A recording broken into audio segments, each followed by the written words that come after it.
Mpaïta, en tout cas, merci les sous-soindés, tout le monde, ils auront toujours essayé pour la biseau et partager la vidéo astuce. En tout cas, merci et bienvenue dans Coloris Club 84.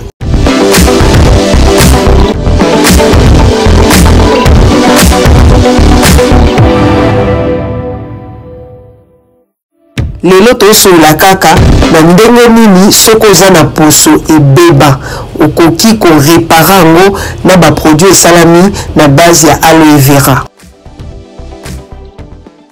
Malasme oza poso ebeba, poso gata nikola bipakola pakola, poso gata nikola moi, poso gata parce que au salaki soki nini. Alors lelo na une solution oyo pona bat oyo basalelaka aloe vera ou bien baebite okoki pe kosalela aloe vera po edaka makasi pona elongi okozwa gel na yo omuye elongi ozwi gel na yo esali na base aloe vera ozwi gel na yo en tout cas o appliquer na elongi otiki yango pendant 5 minutes ozwi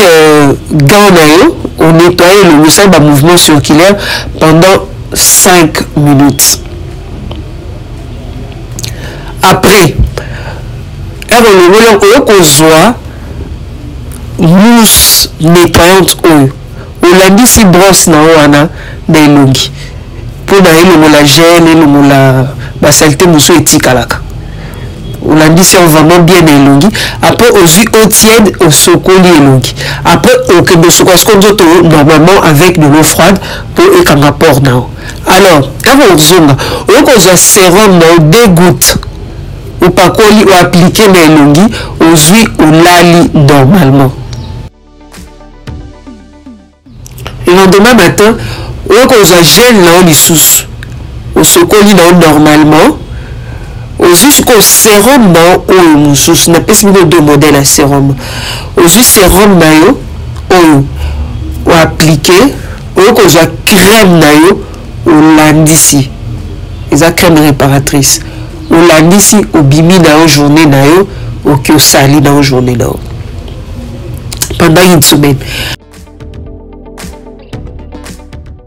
Deuxième semaine, sikoyo, on a kaka mousse nettoyante on nettoie l'ongi comme d'habitude, on a vitamine E ou appliquer. Goutte toujours, hein? Chaque soir, on va appliquer vitamine E now. Question juste et garder pour surtout ce qu'on lit déjà au début salaka. Vitamine E non. Donc, les routines aux sala peut permettre à ce que pour ce nom et zonga. Okoyinda bien sûr koyinda ala indiko bateke ezo gatise pour non ezo salasko pour non ezonga petit à petit et au fur et à mesure on va donc appliquer yo beaucoup observer que changement est causal ti er aussi ça est juste pour na réparer nzoto na le soir au salima au tiède au jus savon non normal au sokoli au tiède au kozwa gant bagan ezaka ba essuie boye biamo ozui siko otika ka na douche bon soza la douche to ko peut-être na chambre na ozui gommage na o appliquer na nzoto na yo na nzoto otiki yango pendant 15 minutes et kauka et kota vraiment na nzoto no ezelo mo fait ça pendant une semaine ozo répéter même pratique même technique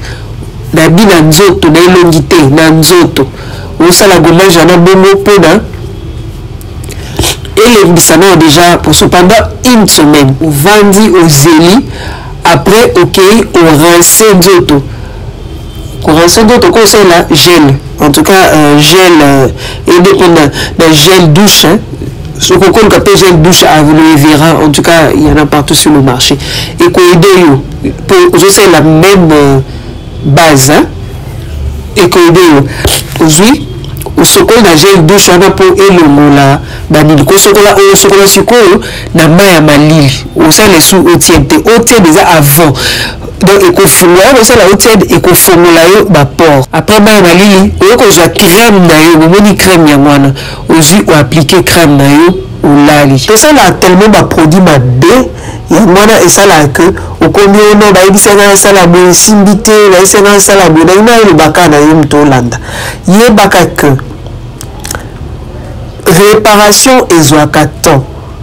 par rapport à muto aza déjà na peau na normal yo so déjà bébisi peau na yo en tout cas faut dire pour bato musu baza kaka oh non mais na meki et indi singa mais c'est normal oza muto mwindu oza mundele te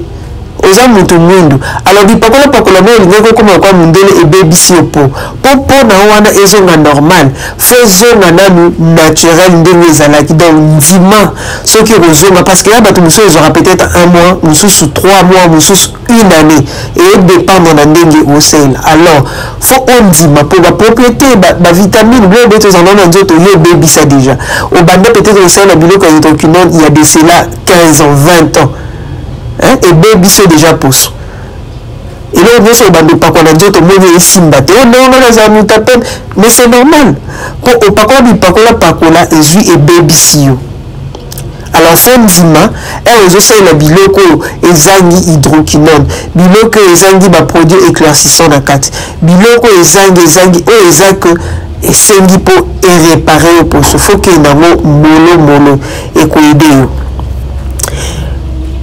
il quoi bi pakola na mona ki antala pakola ki simba oui c'est normal yé azana pona